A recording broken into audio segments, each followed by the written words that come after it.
You know, the story of the U.S. Dakota War of 1862 contains a lot of people who exist in this spectrum of gray, who are very human characters, who make impossible decisions and ever since have existed in sort of this moral gray area down in the gritty of history. But there are some people from the era who have risen into the status of legends, almost apart from history, who are more like myths, who, since the U.S. Dakota War and the years leading up to it, have taken on the spot, more of ghost stories, more of tall tales told around campfires than the down in the dirt of historical reality.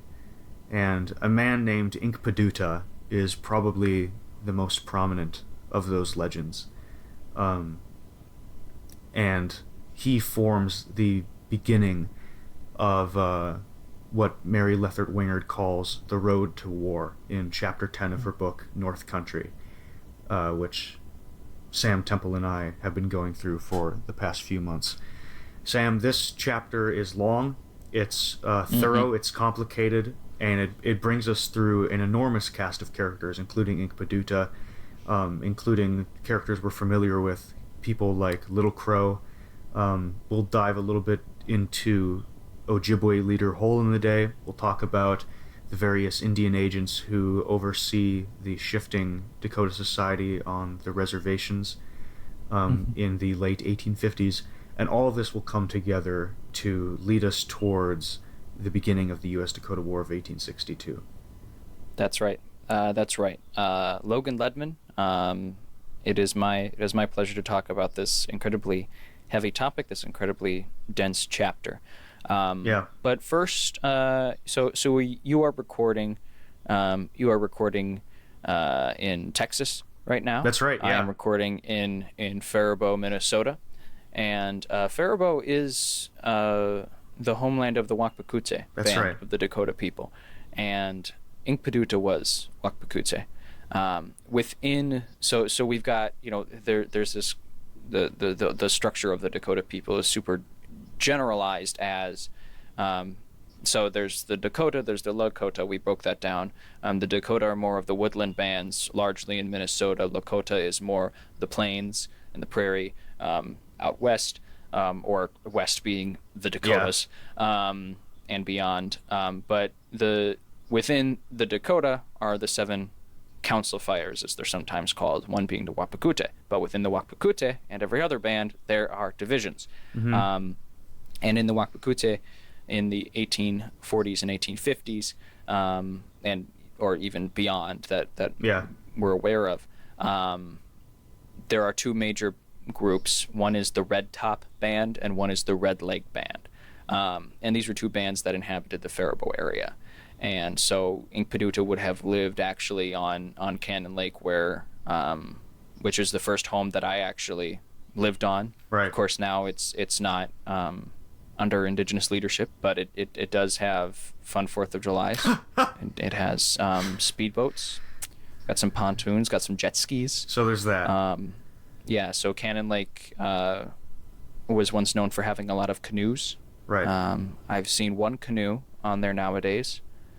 A lot of. But there are those weeds. jet skis, you said. Those jet skis. But cannon is actually a rough translation of jet ski. Oh, I have heard that. Yeah.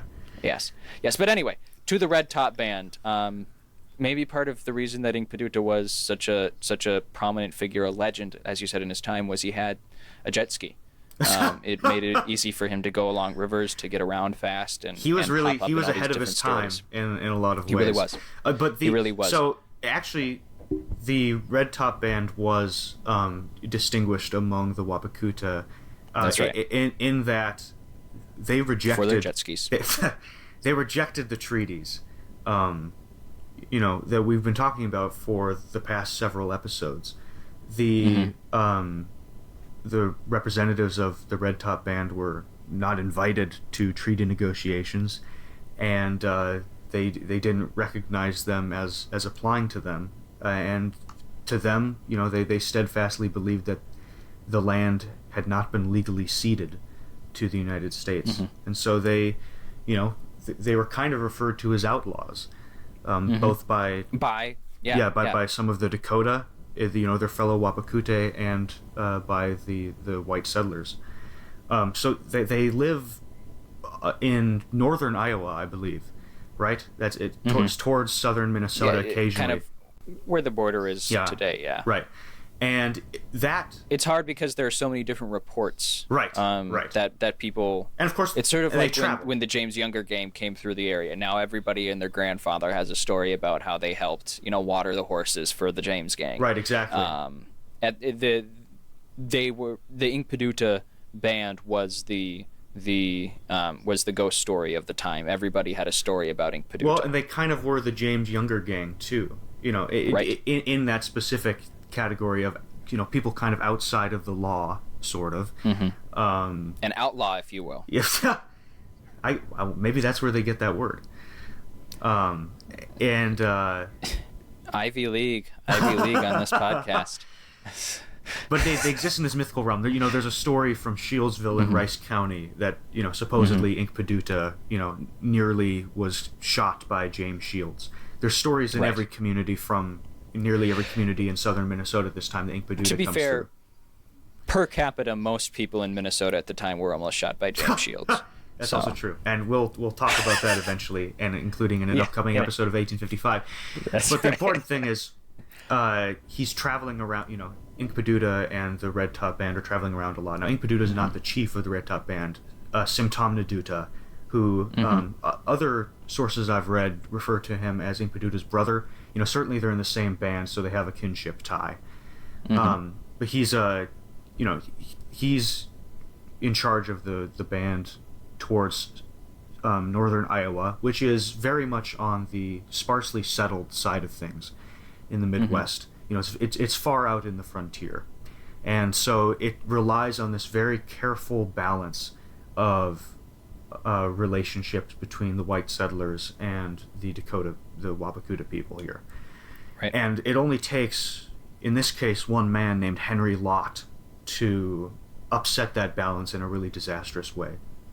In 1848, he's a man, a horse thief turned into a whiskey trader, as Mary Lethert Wingerd calls him, who has the reputation of a horse thief who has become a whiskey trader.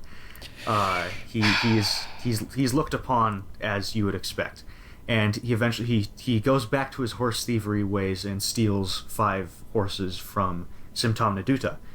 And there isn't a violent confrontation, but there is an angry confrontation when Taoyateduta confronts him, and Lott and his stepson flee his wife and his children down to Des Moines. And Henry is fully expecting that he's left his wife and children to be massacred by the Indians. That's his belief of what he's just done. So he comes back weeks later, and they're hanging out. His family they're fine, except for his 12-year-old son, who tried to follow his dad and froze to death in the snow.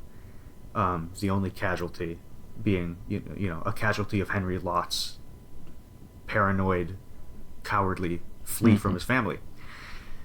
And several years later, the military abandons Fort Dodge in Iowa in 1853. They move up to Fort Ridgely. They're not anticipating any trouble from the Wapakuta in Iowa, but they are recognizing that in the wake of the Treaty of Traverse des Sioux and Mendota, there's probably more likely to be Indian unrest in Minnesota. So they leave Iowa, they go to Minnesota. That means that there's really no legal authorities in Iowa now. And so Henry Lott heads over to the Red Top Band. He asks Taoyateduta, come out with me on an elk hunt. And he and the chief of the Red Top Band go out together, and Henry Lott shoots him in the back. Then he returns to the camp. He murders Taoyateduta's wife, mother, and children, takes all of their furs, the vital currency of the fur trade, and they leave. They take off. They escape. And even still, Inkpaduta, who today is seen as by whites, he was characterized for decades as the bloodthirstiest of Satan's leagues. But Ooh. he is not, and Satan has some pretty bloodthirsty leagues. And Inkpaduta leagues, was characterized as the very epitome of that. But his response to this horrific crime is to go to the military authorities at Fort Dodge, and he says, "Please, let's have some justice here." Mm-hmm. And they dance around it. They do an investigation, but it's not successful. They don't track him down. And in fact, the prosecutor nails Inkpaduta's skull to a post outside his door. Not exactly treating the legal proceedings with the respect that it deserves. Inkpaduta then, or perhaps that it would have been if they were white settlers. Absolutely. Inkpaduta travels all the way up to Fort Ridgely then to seek justice, and the officer in charge says he'll look into the matter. And they head out into the countryside for a couple days, and they don't find him, and Henry Lott is never seen again. As Mary Lethert Wingerd writes, from the Indians' perspective, it was clear that the white man's legal system had little appetite to redress crimes against native people. They would have to look for justice elsewhere. But that's right. Yeah. But for now, the Red Top Band had the primary struggle of surviving. Right. And in the seasons of 1857 were very, very brutal. And especially, even if you were the in-group for the Dakota, even if you were on reservations, even if you did comply with treaties, it was a struggle. So even having lack of those scarce resources made it even worse. So the Red Top Band was struggling quite a bit. And for a long time in Minnesota, we had a mixed society, really. And there was a forced dependency between the indigenous people and the settlers because you needed to rely on each other to survive. And that was closer to what the Dakota were used to. Yeah. Was this sort of expectation that you take care of each other because you are human beings, because you are related and you exist on the earth together. Right. But there was a major influx in the late 1850s of immigration to Minnesota, both from settlers out east and from people coming across from Europe. We'll talk about that a little bit later. But there were people who were unaware or unwilling to participate in that sort of reciprocity, and instead were focused on the individualism that shapes American culture, and so that just set up a very difficult situation for the brutal winter of 1857, and eventually even Inkpaduta's young granddaughter passes away from starvation. So both personally and societally, it was very tough for Inkpaduta and his people during this time. Eventually, the straw that broke the camel's back was, as Wingerd writes, a petty quarrel over a dog between an Indian and a settler ignited festering resentments into a violent confrontation that left a Wakpakutsa brave beaten nearly to death. The settlers followed up by marching to Inkpaduta's camp and demanding they turn over all their guns and leave the region. Though in hindsight this was clearly a foolhardy move, it demonstrated how little the settlers feared retaliation. Despite later sensationalized characterization of bloodthirsty savages, Dakota violence against whites was rare, and in a few cases on record it was always a dispute of individuals, never an organized attack. In fact, the Red Top Band, before this time, vigorously asserted that they had never shed a white man's blood. Thus, though the settlers in the region knew that the Indians were angry, serene in their sense of mastery, they didn't consider themselves in danger and scoffed at warnings of Indian unrest, end quote. But as I said, this is coming off of many, many hardships, a lack of trust, for one thing, that the U.S. government would take care of even the murders that take place of the Red Top Band, and wanting to take care of their own people. But it was unacceptable for the Red Top Band to have their weapons taken away. And so they go back to the village and retrieve them. And it peacefully, is evidence. by the way. Peacefully. Yes, they had opportunities. They had the moment for bloody vengeance and did not take it in that case. But they moved on. They escalated. As Wingerd writes, at first they carried off goods and provisions and slaughtered livestock, as was their custom in expressing displeasure with whites. But each encounter seemed to feed their anger. Soon they were pushing and shoving settlers, and briefly held 2 women captive. After 2 weeks of such raids, facing no organized opposition, the Indians took their revenge in earnest for all the past injuries they had endured. Along a path that took them north from Iowa's Lake Okoboji and Spirit Lake to the Minnesota settlement of Springfield, now Jackson, 20 miles north of the border, Inkpaduta and his men killed some 40 settlers, took 4 women hostage, and then headed west to safety in Indian country beyond the Big Sioux River, end quote. So they did escalate into an atrocity, into mass killing. But that pales in comparison into the stories that ended up being told about Inkpaduta, about the broader indigenous community. So at the core of this, it is important to recognize, because Logan and I are going to talk a lot about how it was sensationalized and exaggerated. But even at the core of those embellishments is the truth that 40-some people died. And that made a lot of new settlers, that made a lot of immigrants who before this had no idea really how dangerous Minnesota was going to be, to suddenly be living in fear after a brutal winter that they all shared. It was certainly a tense time for the settlers, but what was talked about was absolutely outrageous. So Logan, why don't you talk a little bit about that? I mean, it's hard to accurately state just how big of an impact this action had, because first of all, there's the hysteria that sweeps through the territory, as Wingerd writes. People living in St. Paul hear stories that entire towns, Mankato and St. Peter, had been burnt to the ground, not even by the Wapakuta, but by the Yankton and Sisseton, different bands of the Dakota altogether. Almost stories that thousands had joined together and had begun a bloody onslaught across Minnesota. In other words, they believed that the U.S. Dakota War had begun. The stories that they hear based on this small raid actually sound sort of similar to what actually does happen 5 years later in the U.S. Dakota War of 1862. But right now it's all in their mind.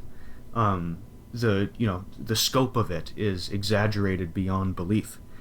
And crucially, the story of white settlers being killed is told over and over again.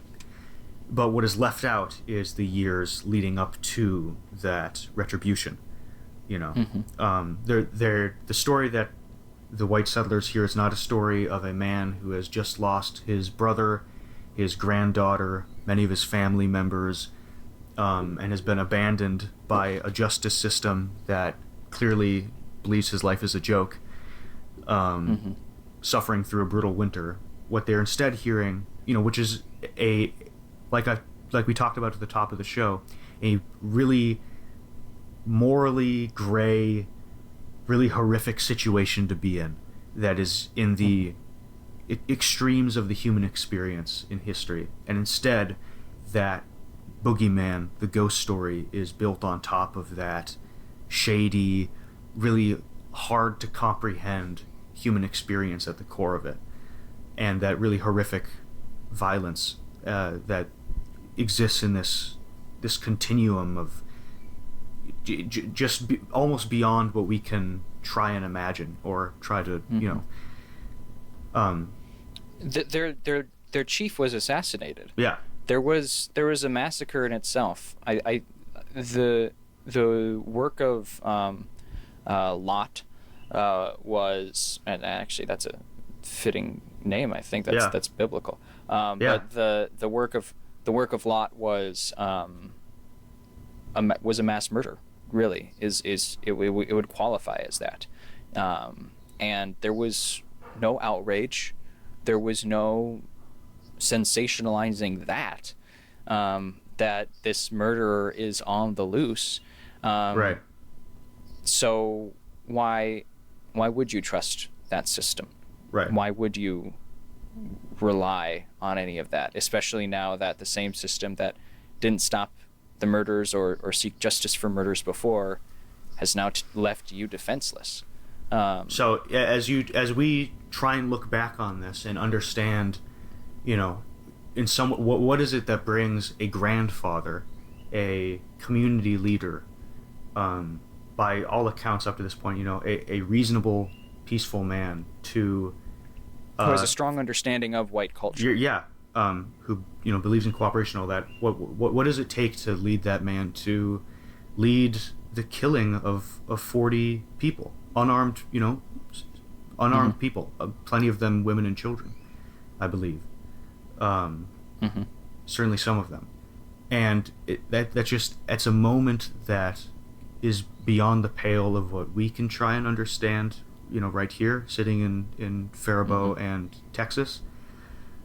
And it's a moment that most of the people living in Minnesota at the time cannot possibly try to understand. And they're blinded by the hysteria, by the exaggerations of the press, and by their own racist fears built on that culture. And so the first militia companies are organized in Minnesota. Right. And they're not successful at tracking down Inkpaduta.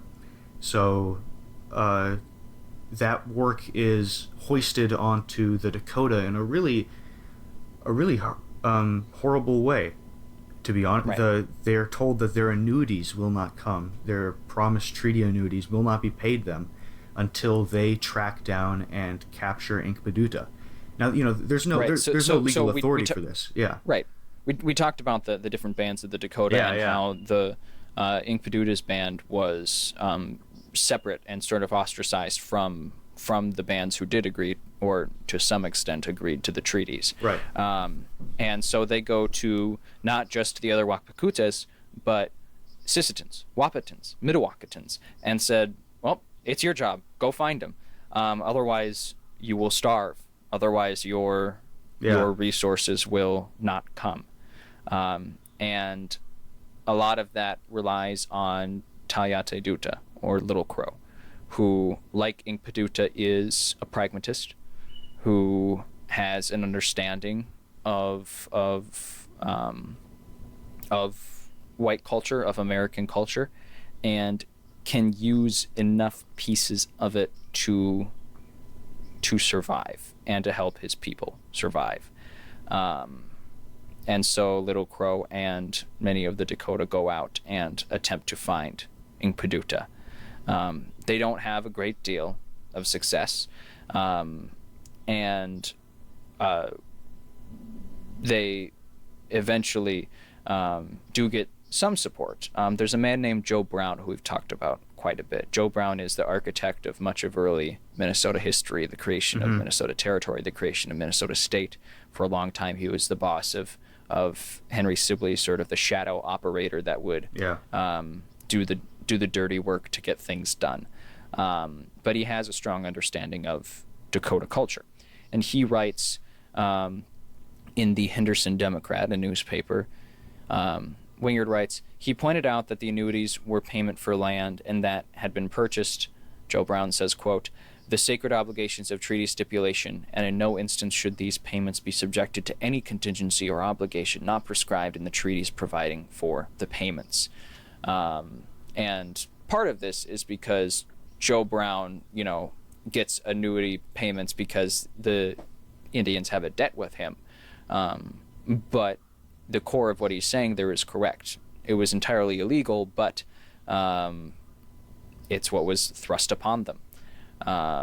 And so the Dakota were forced to go out and hunt their kinsmen.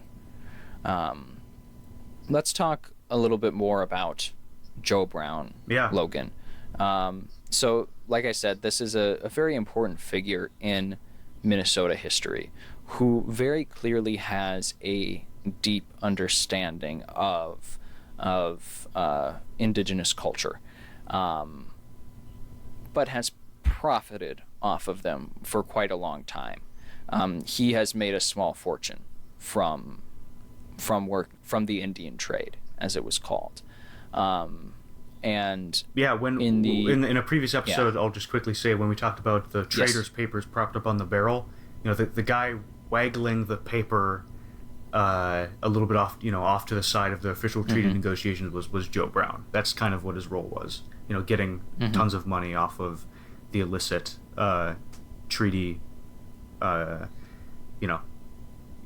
Right. So Joe Brown is among the people directly responsible for the destruction of Dakota culture, and enriching himself off of that destruction. In spite of that, he believed that coexistence between whites and Indians was possible, and something that he thought he could achieve. And his opportunity came because they needed a new what is the official title? I don't think it's Commissioner of Indian Affairs, but it might have been for the state of Minnesota. He was taken over as a Dakota agent in October of 1857. That's right. As part of the Office of Indian Affairs in Minnesota. That's right. And the Office of Indian Affairs was not just corrupt. Pretty much everyone is corrupt in early Minnesota. Right, yeah. But not everyone was competent. The most competent up to this point was Lawrence Tolliver, and we've talked a little bit. He was the first man in charge of this, and we already talked about a lot of his shortcomings. But in the time between, it has been people who are just utterly... They range from not caring about the indigenous people to simply not knowing how to do their job, but still wanting that payment for what they were doing. Right. It's like Joe Brown steps in. It's like what my problems were with learning how to drive. Is my dad didn't care about the driving laws, and my mom didn't know them. There you go. So there you go. It's it's that same kind of thing. They either through intentional negligence or innocent ignorance with disastrous effects. It's been a chain of people who really had no business in this position. Right. So Logan's mom and dad ran the Office of Indian Affairs for the state of Minnesota, but not that. I can sue you for libel now. It's like being charged as if you can prove that somebody was one of these guys in the 1830s, 40s, and 50s, you have successfully you've just done character assassination.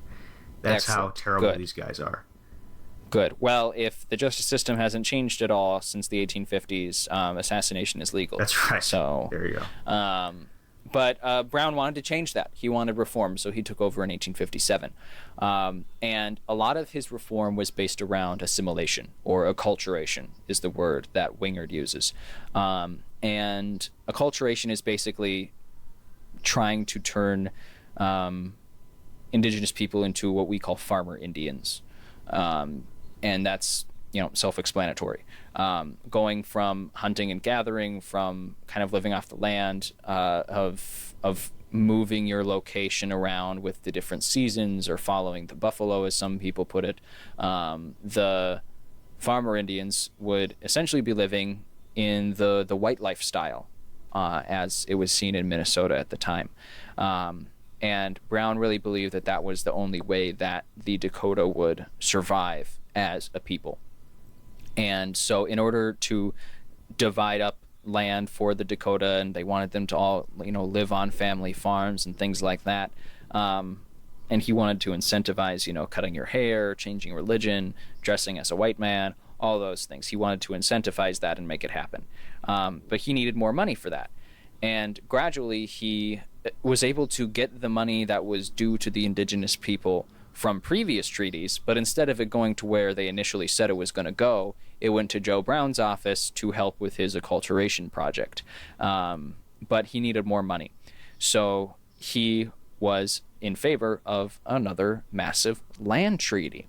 So he would be shrinking the Dakota land, but a vital provision would be, rather than the Dakota living there at the pleasure of the president, as the Ojibwe are in their land in northern Minnesota, the Dakota would actually have more definite ownership of the land, because they were blackmailed essentially into not owning the land in the last treaties. Right. But Joe Brown, on the one hand, needed money. On the other hand, saw personal benefit and profit for himself. But on the third hand, Joe Brown has three hands. He also, if we take him at his word, seemingly believed that that was an important step for Dakota survival. And based on his actions and the pattern of actions in his life, my takeaway would be that he genuinely believed that that was the best step forward. Well, I think so too. Yeah. And remember, all these guys are Democrats too, and Sibley will call himself a Jeffersonian Democrat, which that means these are guys who see themselves, to the extent that they see themselves as having a political idea or ideology, they believe in Jefferson's old idea of a country, built of small farmers. That was Jefferson's whole idea, was you push west and you have this, this whole agricultural country based on small landholders spread everywhere. And the various indigenous peoples of the continent are a big barrier to that idea because they don't believe in owning land. So they can't be small landholders doing this agricultural work until you force them into this position where they are individual owners of land. And that's what the acculturation is all about, right? The big provisions of this treaty that we're about to talk about are the idea that he can cut out sections of the reservation, 80 acres apiece, and give them to individuals, which is unheard of in Dakota society and what might be called their economic system. How resources were distributed and society was upheld had no place for individual accumulation and ownership like that, right? And so and that's kind of the fundamental problem of acculturation and assimilation in this as part of this political agenda that Brown and his ilk had, is that he believed he was doing something that would push the Dakota people into the white system with ease, but what he was instead doing was undermining the entire basis, like what's kind of like the economic basis of Dakota society, and it does exactly what you would expect undermining the basis of a society would do. It destabilizes the Dakota culture on every level. From leadership down to the bottom. We'll talk more about the cultural rifts that form, especially after the Treaty of 1858. But we have to remember that he believes that he's doing something beneficial, but by the very basis of this goal, it cannot work in the way that he wants it to. It can only function by coercing the Dakota people into doing it. And that's what he does. Yeah, that's what he does. And in 1858, it's important to note there was very strong sentiment for removing the Dakota from their land. Yeah. So that also is part of where he's coming from. We've talked about this in previous weeks. For many, the conversation was not whether or not the Dakota should be able to stay in Minnesota or stay in their culture. The question was whether they would continue to exist. Right. And for folks like Joe Brown, that Jeffersonian ideal seemed inevitable. Right. And basically that white Americans were going to run and own America regardless. So Joe Brown, in his way, thought he was trying to help the Dakota people survive and continue to exist, because for many it was just an assumption that Indians were going to go extinct. We'll talk about immigration yeah. a little bit here, but that's part of the advertising for the territory, is that you can come and see. Actually, we've talked about this in previous episodes. You can come and see the last remnants of the Indians before they go extinct, is the idea. Exactly. Exactly. But in order to do all that, Brown needed to go forward with the treaty. So he puts together a small delegation to go to Washington, but he doesn't tell them what they're actually there for. He says they're just going to adjust the previous treaty, not secede anymore or cede any more land. But that's what it ends up going. So they go to Washington, and the Commissioner of Indian Affairs is a guy named Charles Mix. And Mix sucks. And he basically he was negotiating with Little Crow, Taoyateduta. Mix says that Little Crow is talking like a child. Wingerd writes, he informed the startled Indians that they had no legal right to any of their land, which they occupied only, quote, by the courtesy of their great father. When Little Crow protested that, quote, you promised us that we should have the same land forever, Mix whipped out a copy of the amended 1851 treaty, pointed to the pertinent provision, written, of course, in English.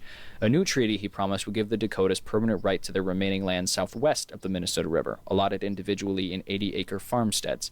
In addition, their father, in his beneficence, would pay them for their ceded land, which he reminded them they did not really own. If they did not agree, he then threatened the new state of Minnesota could legally claim the entire reservation, leaving the Indians nothing. Wingerd continues, it was painfully clear to Little Crow and his fellow delegates that they had been backed into a corner. Confounded by maps and documents they could not read, and facing the alternative of eviction, the delegation had no choice but to surrender. You gave us that paper, Little Crow sadly admitted to Mix, and we had it explained, and from that it would seem that the Sioux Indians own nothing. When I saw that paper, it made me ashamed. We had, we supposed, made a complete treaty, and we were promised a great many things. Horses, cattle, flour, plows, and farming utensils, but now it appears the wind blows it all off, and that we got good words and nothing else. Their only small consolation was that payment from this coerced treaty would allow them to clear their debts with the traders and buy provisions that would be needed more than ever on the small strip of land that was left to them. So just brutal there. And being forced to sign this, Little Crow suddenly became unpopular with many of the Mdewakanton. Right. Because Joe Brown initially set the value of this land at $5 an acre, and they ended up getting more like 30 cents per acre. Yeah. So almost nothing was left for the Dakota people. Almost all of it went to traders. And Little Crow comes back, and he at this point he had been spokesman for the Mdewakanton. He had held the position of leadership among his people, which wasn't an elected position. It was a community. The community recognized him as a leader, and he came back. His expectation going into Washington was that he would be able to resolve all of the problems of the previous treaties, essentially, because from his perspective, he had led the Dakota searches for Inkpaduta, right? He had done a valuable service for the U.S. government. He had been balancing white customs and Dakota customs. He had kept peace. He thought he had the upper hand, and he anticipated that things were going well, and he was owed the opportunity to have some of his grievances redressed by the government. And instead, he comes back in having been, coerced into this really horrible treaty, and it damages his reputation among the Dakota people in a really serious way. And so he's backed into being in a different position in the Dakota cultural rift than he might have been before. We haven't talked about that this Dakota cultural rift being the rift that's born on top of the cultural destabilization that's the result of these decades of cultural genocide, essentially, on the part of the U.S. government, but kicked into overdrive by the acculturation policies, which is, on one hand, you have especially older chiefs, agreeing to the acculturation. These are people who have been to Washington. They've seen, as Wingerd writes, they've seen railroads. They have seen major cities, and they have, they have a sense of what is out east and what's coming, and they make the calculation that what is going to be best is finding that balance point between farming and white customs and keeping their culture alive and remaining in the land of their ancestors. So that's on one hand. And on the other hand, you have, especially among younger people, younger men, are those who are in opposition to that. People who have been born into a culture that, maybe they're born in 1830, 1840. They're born into this era in which all they've known are broken treaties. All they've known are the returns of the fur trade declining every year. White settlers increasing their depredations and incursions every year, year by year. And they grow into adulthood in the 1850s, maybe right around the time the Treaty of Traverse des Sioux and Mendota is signed. They live, to have their first experiences of adulthood be pushed onto these reservations, and they are furious at the acts of their political leadership, the chiefs, and from their perspective, as young men trying to find their way in this world, their culture that they probably their brightest memories of are in their very small infant or youth years, needs to be protected at all costs. It is what matters most, and they become sort of traditionalists and believe really, really strongly in making no concessions to white customs, to farming, to upholding the economic basis of society. And they form into soldiers' lodges, is what they're called, which are traditionally more like temporary policing organizations, kind of. There is kind of essentially what it was for hunting expeditions and military expeditions, and then for keeping the peace generally in the community. But they form into these. They make them permanent organizations of political resistance. Essentially, they take this existing armed political / military force, and they realize that it's an opportunity to assert their political views. And so these soldiers' lodges become places where the disaffected young men can reside and express their discontents. And they explode in popularity, especially after 1858.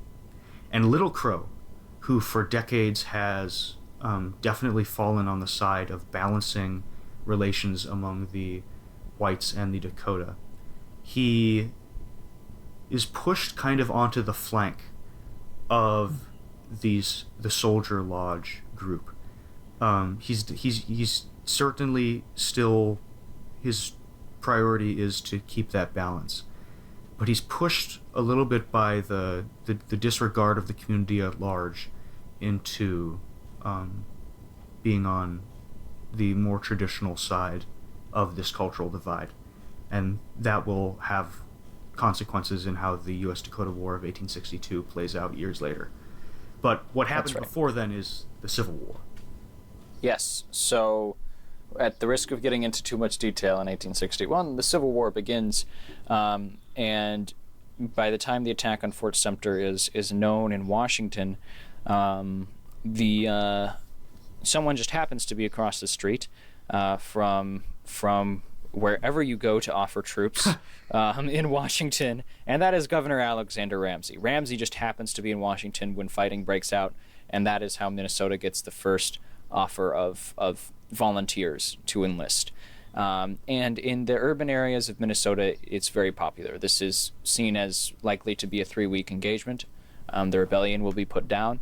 A couple fine young men will become officers and get some military credentials, and much like the previous wars, the Black Hawk War, the Sauk War, the Seminole War, Mexican-American War, these are going to be just these real quick engagements that people get some glory from, and then they can carry that for the rest of their lives.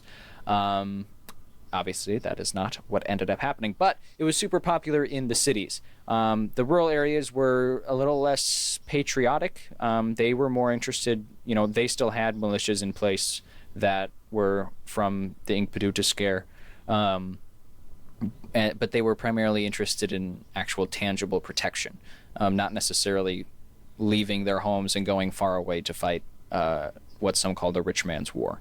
But the pay was pretty good. So that ended up being a strong incentive for a lot of farmers' sons or farmers themselves to go out and fight. And then you get into some of these immigrant groups. The immigration by the 1860s was enormous. So I quote Wingerd, "Intent on painting a glowing portrait of Minnesota's opportunities, promoters chose their facts selectively. They failed to mention the destitute conditions of most of the state's farmers, still living a hand-to-mouth existence, nor did they mention that there were no funds in the treasury and no credit in the state, or that commerce was at a near standstill. The disingenuous strategy succeeded. By 1860, immigration was picking up. The state's population topped 170,000. Nearly 5.5 million bushels of wheat were harvested, and for the first time, Minnesota could announce a measurable surplus trade in timber and agricultural products as an estimated value of nearly $4 million. So, it's doing pretty well for itself, wouldn't you say? So we've got all these immigrants, and some of them are gearing to fight. Many of the German immigrants wanted to show their patriotism and were quick to volunteer. Some Irishmen were a little more hesitant to fight and later on would oppose the draft, but for now some of them decided to enlist. So a lot of immigrants saw it as sort of a proving ground for their patriotism. Either that or the pay was just good enough to warrant it. But not everyone was welcome, and this is where we are introduced to Ojibwe chief Hole in the Day. Hole in the Day actually offered Ojibwe fighters and to put together their own band to help the Union, to show their commitment to living alongside of being countrymen with the United States. In a letter to the Secretary of War, Chief Hole in the Day declared himself, quote, deeply impressed with the sentiments of patriotism and grateful for the aid and protection extended to him and his people. He wished to tender services of himself and 100 of his head men and braves to aid in defending the government and its institutions against the enemies of his country. A few months later, Wingerd writes, Philander Prescott contacted Governor Ramsey from the Lower Sioux Agency with a similar offer. Quote, a large number of the Sioux Indians with whom I have been intimately personal acquaintance for many years have expressed to me a strong desire to aid the government in this its hour of peril. They wanted to tender to you their services in assisting the government to put down rebellion and treason, asking only to have their leader white men who are acquainted in their language and character. Missionary Thomas Williamson reported from the upper agency that some of the civilized Dakotas wanted to aid in the fight, as they had previously been warriors and defeated many enemies, end quote. So a lot of the indigenous people wanted to show their support and prove their worth. Keep in mind, especially both the Dakota and the Ojibwe found a lot of glory in warfare, found the measure of their communities, the measure of their individual selves to be their value in defending their homes, defending their people, or just performing well in warfare. And this was an opportunity to do so. Wingerd goes on to say that the for many times the indigenous people would fight alongside Europeans. They did so in the Revolutionary War and the War of 1812, in most European conflicts. But now they were snubbed by the governor, by the Secretary of War, and shown that even in warfare, when they needed fighters, they still were not welcome. They either were not good enough or just undesirable. And so Hole in the Day was quite disappointed that his Ojibwe were snubbed there, and it would be a real slap in the face. Indigenous people at this point really had exhausted every option. They had exhausted diplomatic options and weren't taken seriously. They were lied to. They were cheated. To some extent, Inkpaduta had tried the warfare option, and they got away, but they weren't allowed to stay on their land. They tried the justice system, and that didn't work. And now they offered to really provide the ultimate sacrifice of fighting for the country in warfare, and once again, they were turned away. Even as cannon fodder, it would seem, they were not a welcome part of American culture. Hole in the Day has a great quote from 1855. He said this to the Commissioner of Indian Affairs. "We do not live outside but within your nation. Why then look upon us as a foreign nation? We want to cease to be Indians and become Americans. We want to be citizens and to have the right to vote. If you grant our request and you should have a fight with any other nation, you can call upon us and we will form a portion of your militia. We know how to fight and will stand by you. We want the right of suffrage, the right to vote, to be subject to your laws, and we have our hearts set upon it." End quote. That was 1855, so that was years before the Civil War broke out. But Hole in the Day was, like Little Crow, like Inkpaduta, able to sort of straddle the elements of white culture that were helpful for advocating for his group while maintaining what they viewed as the most important elements of their indigenous culture. Yeah, there's great pictures of Little Crow and Hole in the Day of sort of the outfits that they would put together to kind of meticulously assert an image of their own Dakota or Ojibwe culture and pride in their culture, at the same time showing that they were human enough to wear a suit, to on some level demand some of the respect that white men gave each other while still showing their identities as Ojibwe and Dakota. And it takes a really Hole in the Day and Little Crow are, almost above anything else, really talented politicians. They know how to play that game in a, and that's what it is they're trying to secure the best possible advantages for their people. Right. So my girlfriend has little brothers that are much younger than her. So it can be difficult sometimes to play games. So the oldest is 7 years old. And he's gotten a lot better. Some games work, some board games work, but every once in a while the rules just change, or that's not how we want to play right now. So I'm trying real hard. Sure. I don't know if you know this about me, Logan. I'm real good at Candyland. Really? I'm a master. Get there in no time. When you play against 7-year-olds, to be clear. Well, when you say it like that, it sounds unimpressive. I'm sorry. That wasn't my intention. But yeah. Okay, thank you. That hurt my feelings. But no matter how good I play, if the board can just be thrown around, turned around, right. or suddenly the other Candyland people right. Have jetpacks and can just go to the end. It doesn't matter how well I play. Yeah. So oftentimes for Hole in the Day, for Little Crow, they're playing Candyland against 7-year-olds who will just flip the board over if they don't want to play the way that I am playing. So that's where oftentimes the indigenous leaders will lose some credit or lost some historical reputation, simply because their partners, their opponents, their negotiators were never acting in good faith. Right. or they were utterly incompetent. Speaking of utterly incompetent, there's a change in federal Indian policy because there's a new party in power. We are going from Democrat to Republican, so naturally all of the appointments are going to be filled now by Republicans.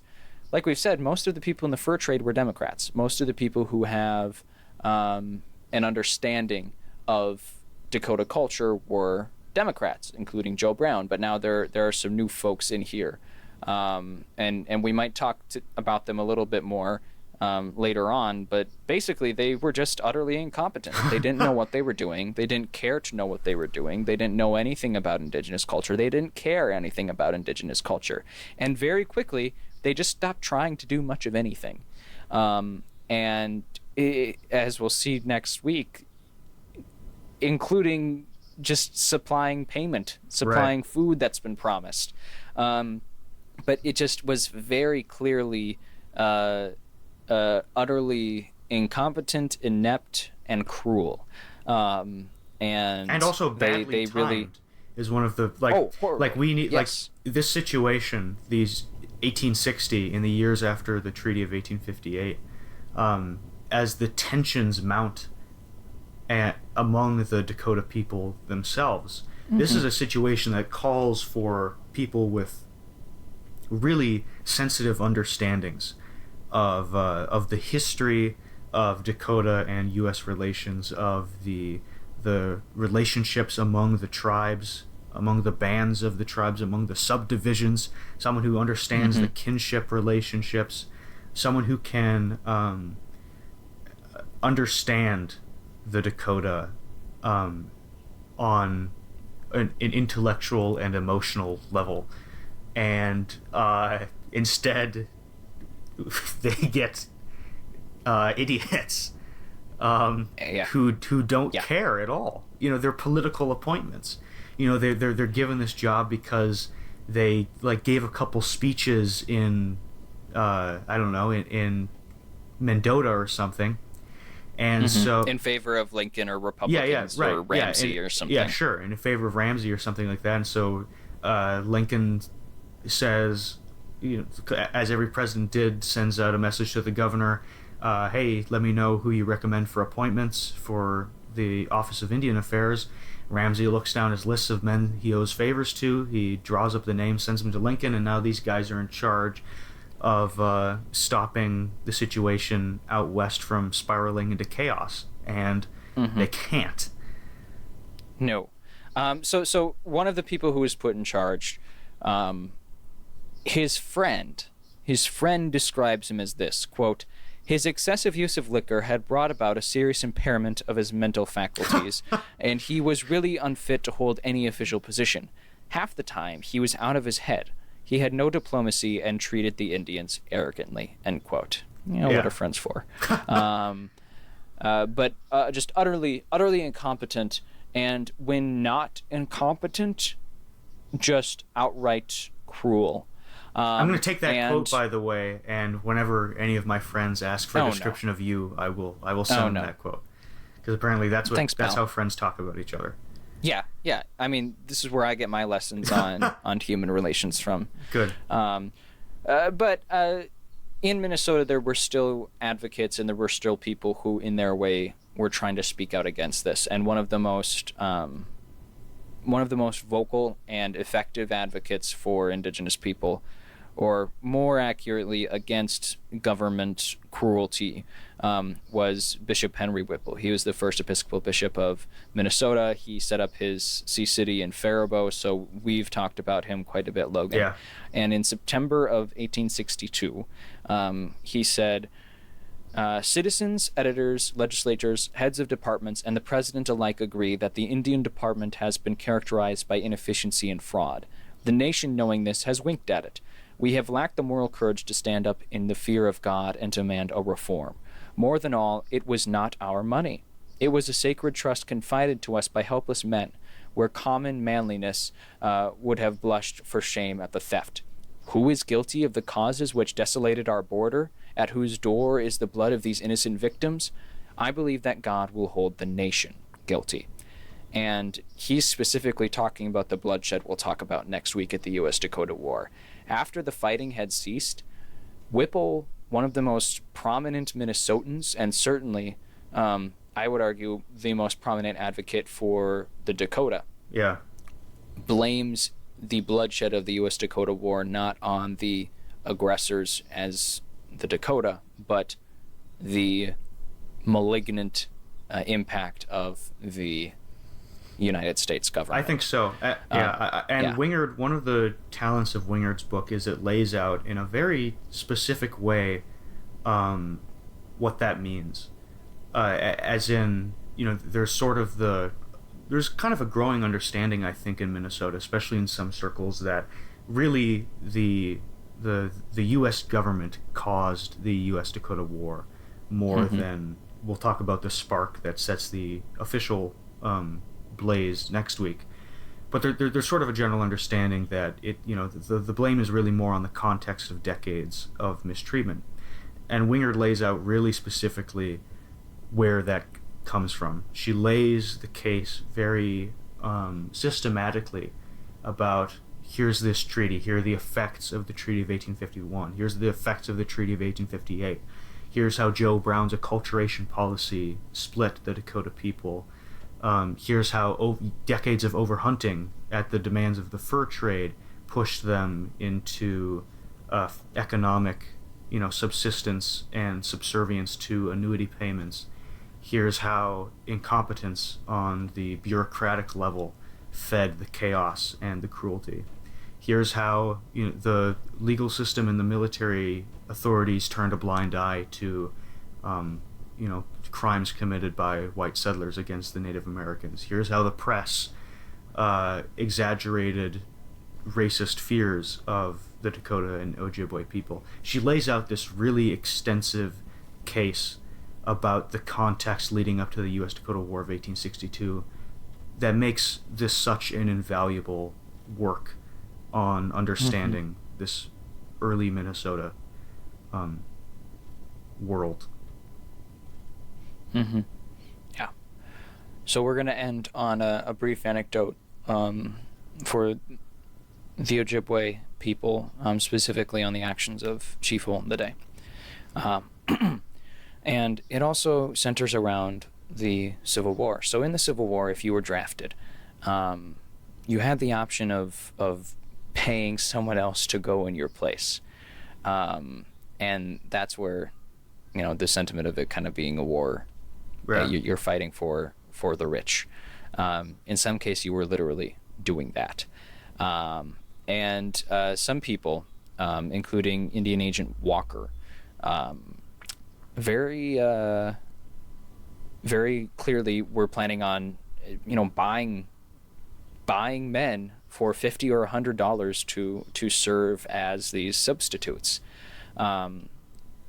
And some describe this as, quote, they would get them to sign up, then, quote, as fast as the big Indians are sold, they are taken down to Fort Snelling and there are resold to the highest bidder, end quote. And naturally, the Ojibwe were very upset at this, and Wingerd actually calls this essentially human trafficking. And this came after Hole in the Day offered the volunteers outright. So he is absolutely pissed off at this. And it's believed by some, and partially he intentionally stoked these fears that they were going to have some sort of violent retribution for this. And this Indian agent had been complaining about Agent Walker for quite some time. He was a thief. He was a liar, and he did quite a bit that would make Hole in the Day not too fond of him. And so Hole in the Day, kicked up a lot of dirt and made quite a stir. Wingerd writes, frustrated and angry, Hole in the Day may have used the recruiting scandal to stir up the bands and force the commissioner's attention. That is, the attention to the mistreatment they had been seeing. If that was the plan, it worked like a charm. On August 18th, a terrified Walker sent word to Fort Ripley that warriors were assembling near Gull Lake, threatening to attack the agency. He then immediately abandoned his post. Fleeing pell-mell toward St. Paul, he warned everyone he encountered to run for their lives. By the time he reached the town of Monticello, some 40 miles north of Minneapolis, he was so overcome by terror that he committed suicide rather than face the consequences of his misdeed. A little further down, the Army's attempts to capture and arrest Hole in the Day had gone comically awry. The inept Fort Ripley force outmarshaled by the chief at every turn. But the Indians did not turn to violence. The only casualty of the uprising was Agent Walker. Whatever Hole in the Day's intentions may have been, it was clear that the Ojibwe Nation was not willing to go to war. Rather, after a bit of hostile posturing, a few hundred braves from Gull and Leech Lakes who stood with Hole in the Day agreed to engage in talks with Commissioner Doyle, which may have been their goal from the outset. Hole in the Day had taken captives at this point, and Wingerd writes, the captives were released and Hole in the Day attested that he did not want war, but only his rights. At the end of the extended parley, the chief's bold but risky gamble won the day. So that's one story. That's the story of the Ojibwe and how they used the systems and the options they had presented to them to try and improve lives for their neighbors, for their kinsmen, when it's clear that between increased immigration and the Civil War and negligence and corruption in the Office of Indian Affairs, it's very clear that tensions are rising, and it cannot stay that way forever.